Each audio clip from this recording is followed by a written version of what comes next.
I'd just like to check in with you, Pat, that you are comfortable with participating in the interest-based mediation process I described to you. Yes, thank you, Anne. It is very important to me that this is kept private. I don't want the whole neighborhood to start talking about it. What is it about the neighborhood talking about it that concerns you, Pat? I'm a very private person. I maintain a friendly attitude towards my neighbors, but I dislike gossip. I often feel like I don't really belong here. What's that all about? Well, you see, I don't know how to explain it. Just start wherever feels right, Pat. Okay, I was laid off a couple of years ago and haven't been able to find work again. When I attend interviews, they just look at me and I can see in the recruiter's mind that I'm over the hill, probably forgetful, probably have back trouble, probably cranky. Or something. Go on. Well, so I'm on a fixed income. Barely hanging in there. I do what I can to remain in this house. I love this place, you know. I keep the place as tidy as I can. I enjoy working in my backyard. And I avoid confrontations. I just want to live my own life and not be judged, you know what I mean? Let me see if I can't summarize what you've told me thus far. Having a peaceful, friendly, respectful relationship with your neighbors is important to you. The house is a safe place for you. You don't want to lose that. You fear that you may be judged and talked about if the neighbors knew about your difficult financial situation and your struggle to find employment. You feel as though your good qualities and skills no longer show.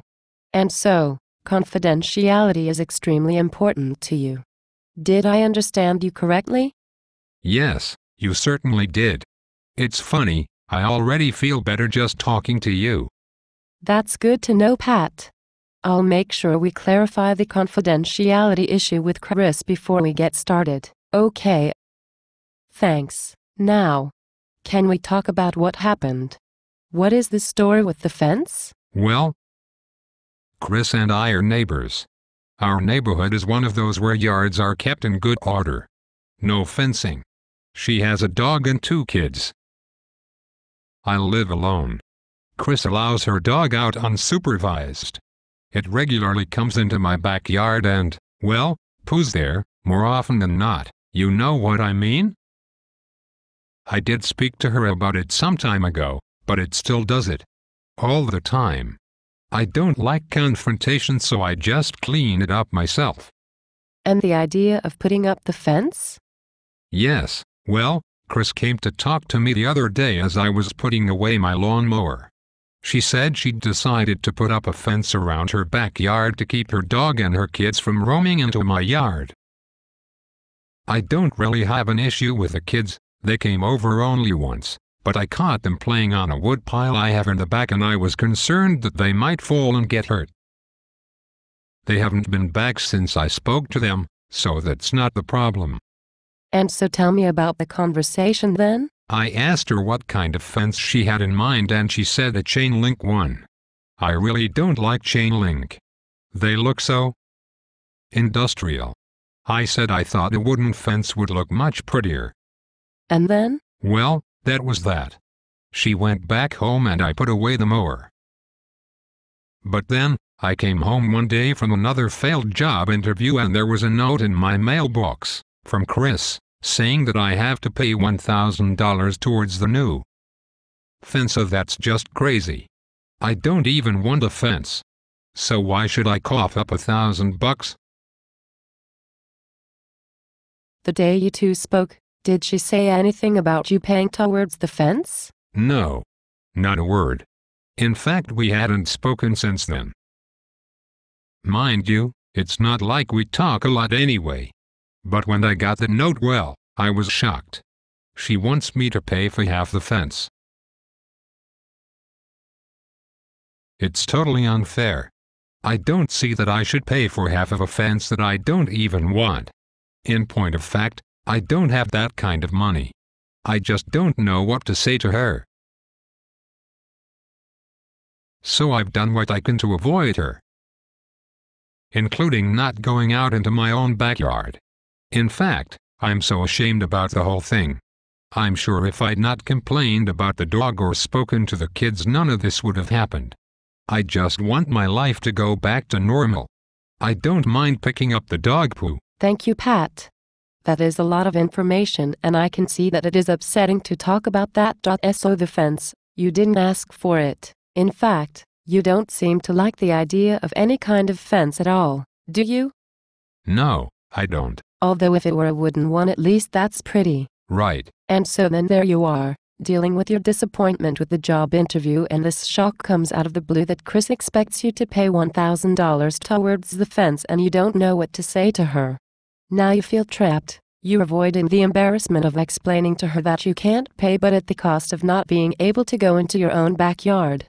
You just want things to go back to normal? That's right. I wish I'd never mentioned the dog poo to her. It's not such a big deal. It's a nice dog. But, you know, what's the most unfair about it is that she expects me to pay half. I mean, even if I had the money, I don't see that I should have to pay for more than 1/3 of it. Why should I pay for fencing that's not even touching my property? Is there anything else? You look like you have something else on your mind. Well, yes. I do. There is something else. Last summer I put up a pole near the corner of my lot, you know, to attach a washing line to. Well, then Chris came over and asked if she could attach her line to the pole as well. I said, sure, and so she did. It cost me $150 to put the pole up, so I dropped off a note to her that she owes me $75. She left an envelope in my mailbox, with the cash in it, the next day. So, I'm thinking. She may be thinking that where I asked her to pay for half of that, it is okay to ask me for half the fence now. But it isn't the same thing at all. I'm not going to get any use out of a fence I can't afford, you know what I mean? I mean, 2 of the 3 sides wouldn't even be at my property. Not that that matters, because I simply can pay anyway. But you were thinking that she thinks it's okay because that's how you dealt with the pole? Yes. I guess so. I just don't know what to do. I couldn't face her. Do I have to be in the same room as her? Can't you just talk to her on my behalf? Pat, let me recap what I said before about mediation. You are free to participate in the process, which includes not being in the same room with Chris if you're not ready for it. We can try some other things, but what I'd like to try first is whether I can help you to prepare for a face-to-face meeting. I really get the sense from you that things have been okay between you as neighbors, and that this is just an unfortunate incident which we can work at resolving through mediation. I just don't know how I can explain to her that I can afford to pay. You know, from our conversation I have identified a number of interests that you have that have been affected by this situation with the fence.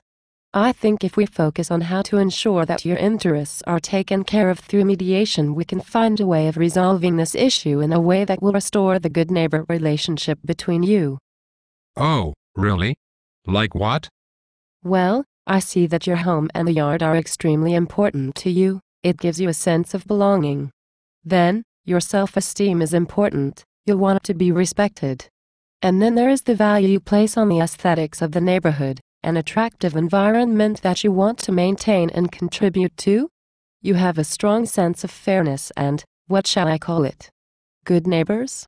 You say you want things to go back to what they were before, and then you described what sounds like a pretty peaceful coexistence between you and Pat? Yes, those are all true. It's just that I am really not good with confrontation. I understand that. It is my job to create a safe atmosphere for you and Chris to have this conversation in. We will meet together only when you are both ready and prepared. I still have to meet with her as well. I'll get her side of the story, without telling her yours. It isn't my role to tell her your story. It is your choice what to say to her. We will discuss some ground rules for the conversation, such as the confidentiality issue and respecting each other. I will ask you both to listen attentively to the other one's story. To listen with curiosity.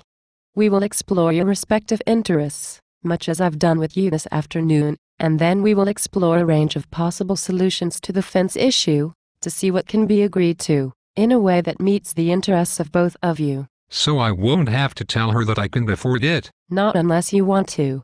It is your choice. Okay then, I'm ready. If we can work out some other way of dealing with the fence issue, I will be very relieved. You know, she's taken me seriously enough to make a plan to keep the dog out of my yard. I wish we had talked about it in a more civilized way. I mean, although I don't have the money, maybe I could do some of the work. Or something, you know what I mean? Pat, I think we've made a good start. I can see you've made a big shift from worrying about the money and the embarrassment to thinking of solutions that may work for both of you. Thank you, Anne. Yes, I feel I'm up for it now. I believe we will find a solution. Chris, then I'm going to get going. I still have to arrange a preparatory meeting with Chris to get her agreement to have this dispute mediated. Then I'll get back to you to arrange the mediation meeting. It may take a week. Okay, I'm looking forward to it now. Funny about that. Right. I'll call you soon. Bye.